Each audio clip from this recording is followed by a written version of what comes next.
Roads in and of themselves are not inherently dangerous.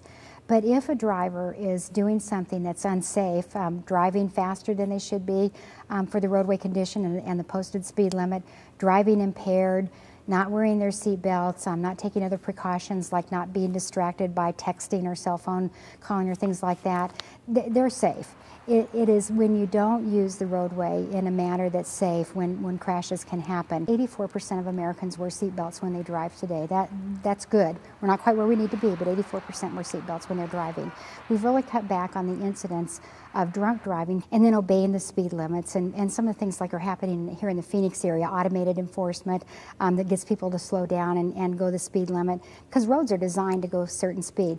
So as we've made, and we have, as I said, significant progress in those three areas, then the proportion of crashes that are attributable to other factors seem to rise. 20% of drivers are distracted in some way and therefore involved in a crash.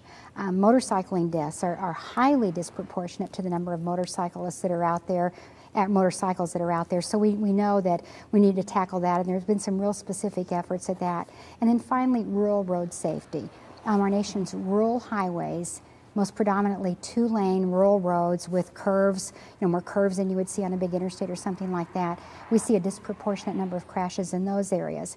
So that's where, when I was with USDOT, we were focusing on those next areas, and Secretary LaHood, particularly with distracted driving, has really put a focus on that. So again, it's not that more people are dying, it's just that as we tackle what had been the top three causes, we're now seeing some of those other causes come up. Driving needs your full attention all the time, and when you don't, then you might get involved in a crash, and God forbid it could be a fatal crash. So we have to use the roads the way they're intended to be used, and we have to accept personal responsibility. If we do that, the roadways are safe.